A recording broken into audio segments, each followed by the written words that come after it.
out here. Look him up on YouTube.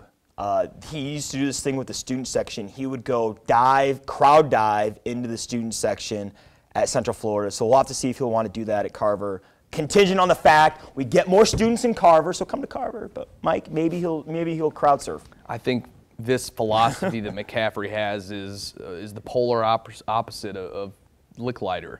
I think bringing in guys with that experience and that knowledge is invaluable in the future for this program. You want these coaches with experience or ties to the program or ties to the area like Sioux City. They can come in and they know little niches about the game that some of the younger assistant coaches under Licklider may not have become accustomed to yet. So that's very important, very salient, and that's what I like about McCaffrey's philosophy. And I hope that this assistant coaching staff can do some work to re-recruit some players and bring in some other players from, like you said, maybe Florida or from the New York area or the Northeast. Mm-hmm. And, you know, when Lute Olson was here, and it's in his book. By the way, I got it for $4.98, Iowa book, a little plug there.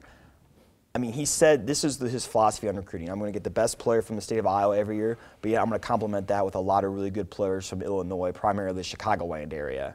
So hopefully maybe we get back to more something like that, try to, you know. We need to dip into that market. I mean, we're 4 hours away from the Chicago area. I don't even know if this is even allowed to say, but Lute Olson, when he was back here in Iowa State, he said he drove to every one of Ronnie Lester's high school games when they were recruiting him like his senior year, which I thought was just, I don't even know if that's even allowed now, but you got to tap into that Illinois. You know, I hope we can do that again. But let's keep on the top of college basketball.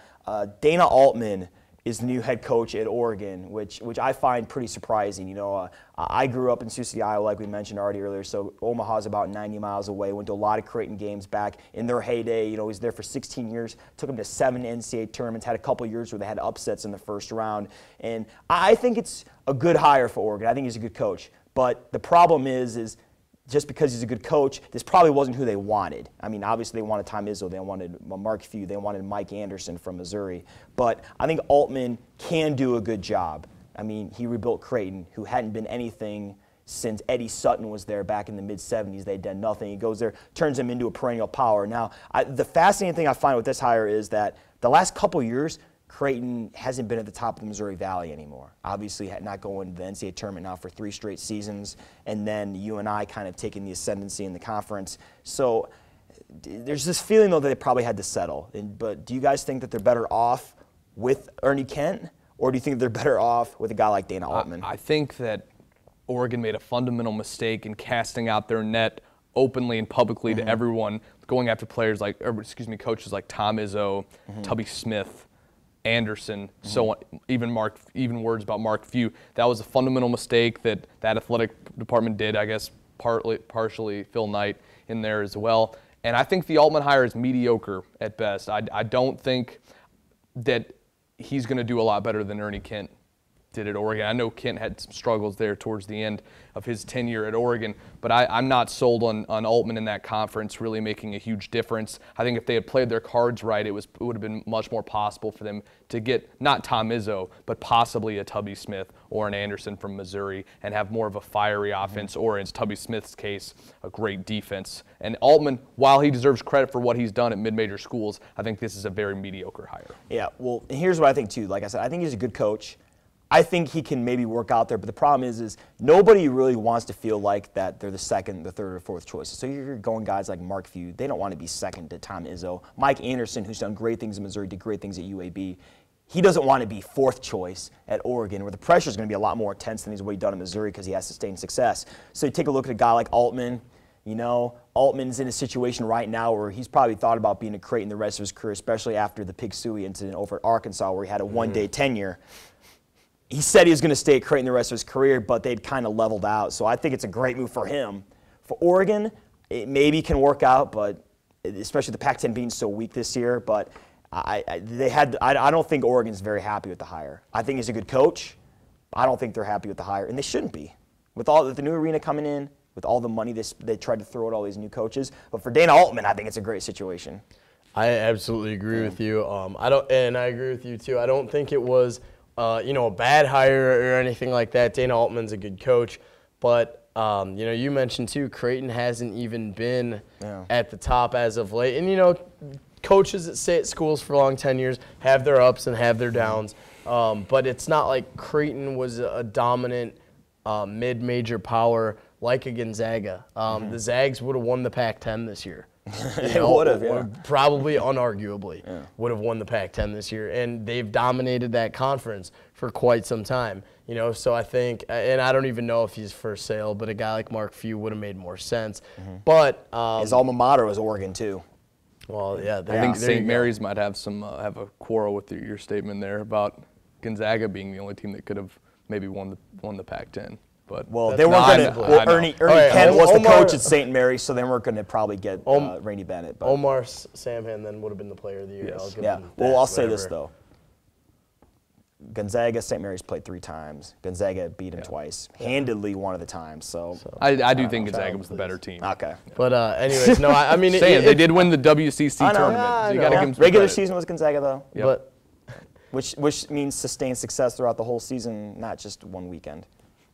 I feel like I'm caught in the middle of something. You are. We need to switch chairs right now. Yeah. Even though it's an argument I really have no interest in, because I probably watched, like 2 WCC games, regular season games all year. Probably both of those teams both times. But no, I think when it comes down to it, it's a great situation for Altman. Yeah. He's finally gonna get the pay he deserves and probably more of the facilities and stuff that he has. And it's a school that has a ton of school spirit. The Pit was one of the most intimidating places to play in the Pac-10. I know they have a new stadium now, but we'll see how it pans out. I think more of a favorable situation for Altman than Oregon. Oregon, I agree with you, should not have been public in saying they were going after all these guys, because how's that going to make, when they know these are guys that are going to be tough to get, you're not going to get Tom Izzo to leave Michigan State. So when they know that's probably not going to happen, no matter how much money Phil Knight pulls out of his pocket and waves in front of their face, then how's the guy they're actually going to hire going to feel like? And they don't even have an AD right now. They have an interim AD right now. Phil Knight. I mean, what a terrible that coaching search went over a month. That was a disaster of a coaching search. Like I said, I think Dalen was a good coach. They said they spoke to over 100 coaches during the search as far as getting advice and stuff like that. But I mean, they clearly had to dip into I seriously think, to do that. I don't remember who I was talking about this when they made the hire. I said, if you can make a list of 100 coaches that had the possibility for the Oregon job, I don't even think you would have put Altman on it. Because he has no connections out there. Out there. But even more interesting is McDermott to Creighton. I think it's a good move for Creighton. Why? Because McDermott was going to be out in a year at Iowa State anyway, with the players leaving and not a lot of talent coming back. If he can bring in talent similar to what he did at Iowa State to the Missouri Valley, he will see success and he will make the tournament. UNI, I think 3 tournaments. Yeah, so he can clearly. His style can win there. And, like you said, that's another one of those. It's a great move for McDermott because he was going to be getting sent out of Ames pretty soon anyways. And Creighton, if you're McDermott, I think Creighton's a great job for you. You got, I think, one of the best basketball facilities in the country in the Quest Center. You get top 20 in the nation attendance every single year. The Omaha area loves Creighton. So I think it's a good move for him. Quest Center is beautiful. I was there for NCAA Wrestling Championships. Great for basketball, too. It was great for concerts, too. Ticketmaster. Look up, I think Michael Bublé is there this summer. I'll be going there. I'll turn in my man card and go to Michael Bublé. So if you want to make any comments about what you heard on the show tonight, uiowaist@gmail.com. And before we go quickly, who do you guys got to win the Kentucky Derby on Saturday? American Lion. I'll go patriotic, American Lion. Make music for me is my choice. Why? Because it's going to make money for me if I bet on it. That's the reason why I picked it. I always pick purely on the names. American Lion's a good book by John Meacham, so that's why I'm picking this horse. Doesn't have any direct correlation. That's right. Andrew Jackson, baby. Old Hickory. That's right. So for Mike Graben, Jordan LaBrana, I'm Alex Salzma. Good night and go Hawks.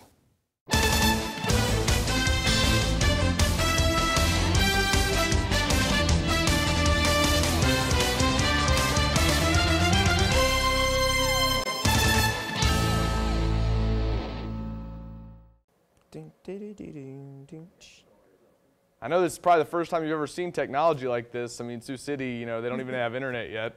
So I'm glad that you have this opportunity to be engaged with these technological advancements in modernity. I know it was refreshing the first time I saw it about 10 years ago. You mean like a TV? Your first one was 10 years ago? I'm sorry, I can't hear your rambling.